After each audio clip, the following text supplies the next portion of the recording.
Welcome to Stampscaping 101 Quick Scenes. We have a piece of the gold holographic cardstock, okay?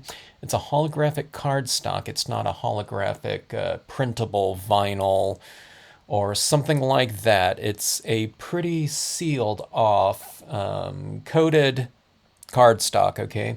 So, that being said, we're going to have to use our specialty media on there, Brilliance or StazOn inks, okay? The Brilliance because it will stamp on here dry, but it won't adhere, so we're going to have to spray seal it if we use the Brilliance. If you go with the StazOn, you can just stamp it right on there, and it will be affixed, and your ink will transfer on there just fine, but I don't have a bunch of colors of StazOn ink, okay? Like, maybe the white would work on here, but I'm going to use the Brilliance because that's what I have.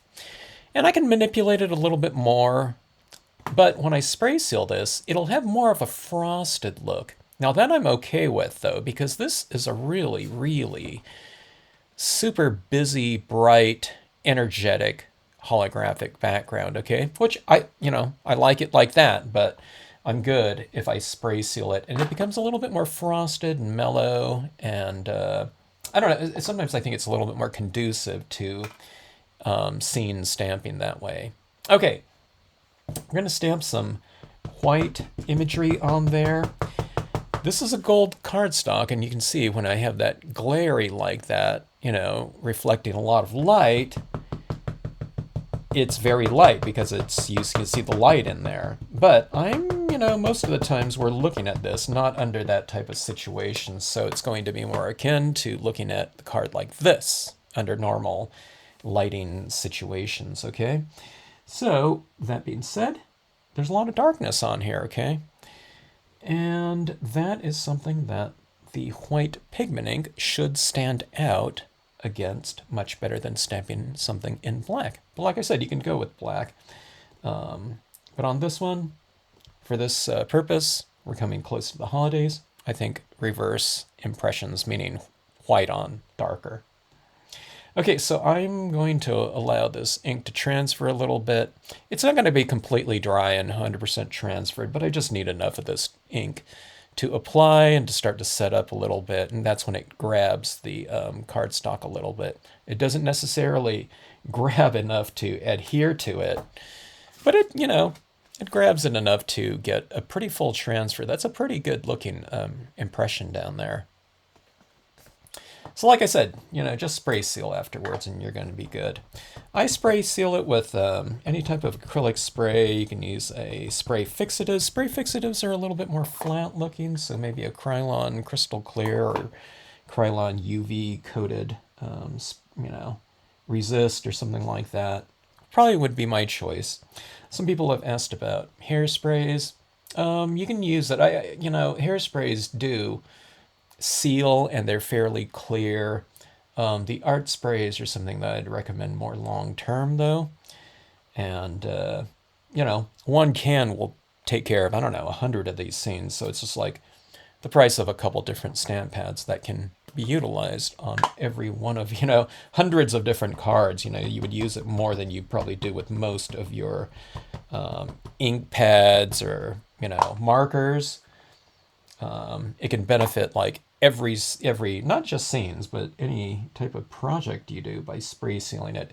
Tends to bring out the colors a little bit more. Now we're stamping on a specialty thing, so it'd just be used here to affix, but if you're spraying it over the tops of dye or alcohol inks, it can really saturate the tones a little bit more and bring out the deeper saturated colors. All right, so I'm kind of changing the height of these a little bit from one to the next. And, not greatly. Here, let me exaggerate it a little bit more. And we'll go down a little bit more, and I'll overlap one of these other trees a little bit more so. Just to vary things a little bit more, right? So it doesn't, it looks like the same tree, yeah, but someone wouldn't necessarily know if you used one stamp for all of them or it's the same tree because we've staggered the heights, a lot.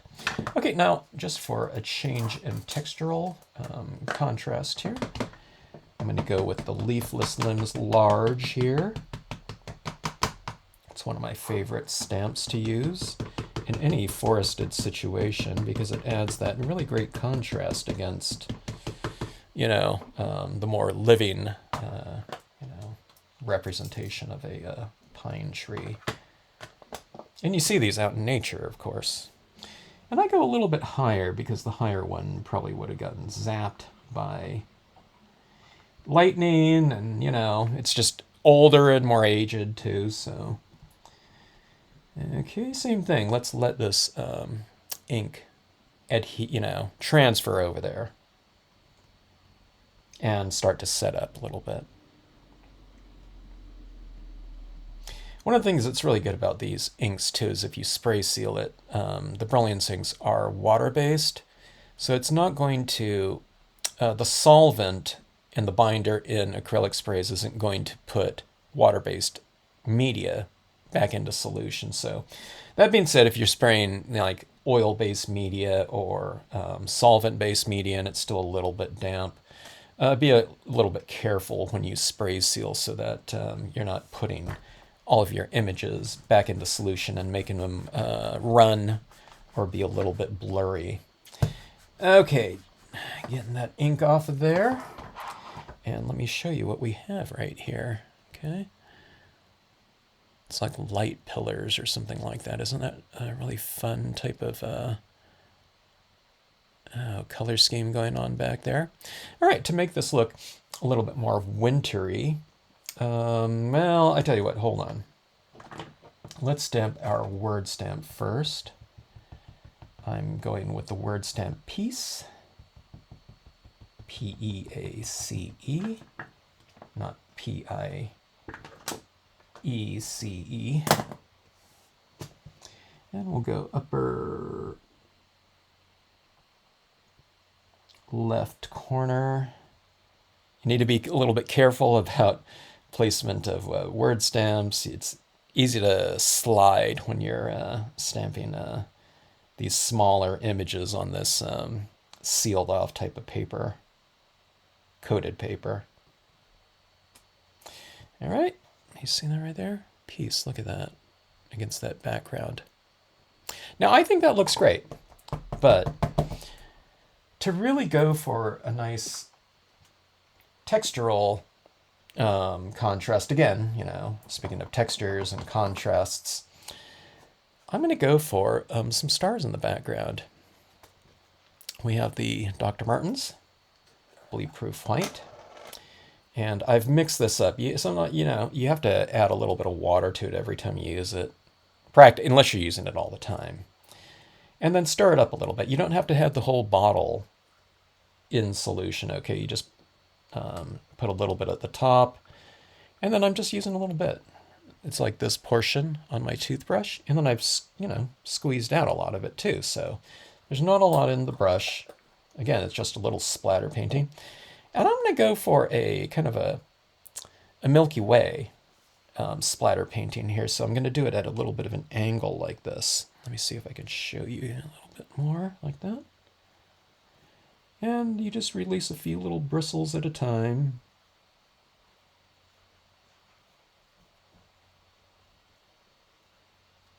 I'm trying to avoid that piece. If I do get a little bit in there, that's okay. I just don't want to get a big splattering of you know, wet paint in that word stamp. Otherwise it might look like a dotted something, you know what I mean? But it's all uppercase, so I don't want to, like a dot in the middle of that C or something. Okay, so those are some stars up there. Look at that. Like so. Isn't that beautiful? Other choices, you can use possibly a gold ink on something like this, or you can intersperse gold. There could have been gold trees and then the one white, or all gold, something like that. Silver would look good, I think. Looking at this, I think that'd be a good choice as well. Okay, so that splatter painting looks pretty good, but I like a little bit more of a varied size of stars, so I'm going to add in a few more larger stars in here, and to kind of reiterate this, or not reiterate, but emphasize, I guess emphasize and reiterate the pattern here. So some of these stars will be a little bit bigger.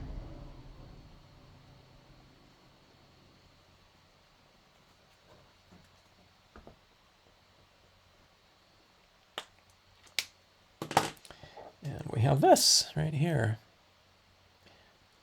It's like Northern Lights, huh? There's also these things called light pillars, but okay, now remember, I mean, that looks really awesome like that. It is going to get a little bit frosted in there, okay? I'm going to mostly aim, you know, a lot of the sealant down here and up there, and maybe I'll avoid some in here. The white paint kind of sticks with it pretty good, you know, the Dr. Martens. Just as long as someone doesn't go in here and like scrub it off or something like that. If you send a card to someone, they're not going to go in there and start scratching away on there or something like that, you know. If you have like little crystals or something like that, you can put them up there as well. But I just wanted to make this a really quick card, you know. Like I said, you can embellish in there. I would matte this off on, you know, another white then gold or something like that on the outside. I think that would look really cool. Or you can just go with something very basic like a, oh, I don't know, black matte perimeter. I'm just taking a look and see what this, yeah, that would be a really bad choice, the vintage. But anyways, yeah, you get this matted off a little bit of a frame. Spray seal before doing that probably. And you'll have like a super dynamic card like this, you know.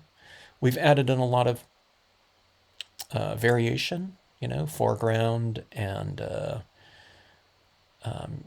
textural contrast in here, and then with the trees, and then the stars look like they're almost like amongst the lighting up in there, I believe. You know, that word stamp almost looks like it's floating in there. So, but as far as a lot of our work, though, you know, it's done by the paper itself. So it makes for a really quick, easy, and super dynamic card. And it's easy to do. And one of the things, if you ever start stamping one of your images down on this paper, and then let's say you skew it a little bit. Oh my God, I moved and it blurred the image. That's no problem. You just take a paper towel and you can wipe that all off. All of this can dry on here. The Dr. Martin sticks a little bit more, but I'm talking about just the impressions. You can just take it off. You can scrub it off or scrub it off with a clean cotton ball, you know, and take it off. And just start all over again. You can do that until you spray seal it and affix everything down. Okay, now drying time on something like this. For me, the Brilliance ink is going to be dry enough to spray seal, I don't know, probably in about a half an hour or something like that. Maybe during certain times of year it might take a little bit longer, but, you know, it's not too long. I mean, I could probably spray it now, but I wouldn't do that, you know. I give it a little bit of time to dry and set up. But it'll look just like that when it dries, I find. It doesn't change or anything like that, so what you see is what you get. And I don't know, it's just really fun stuff.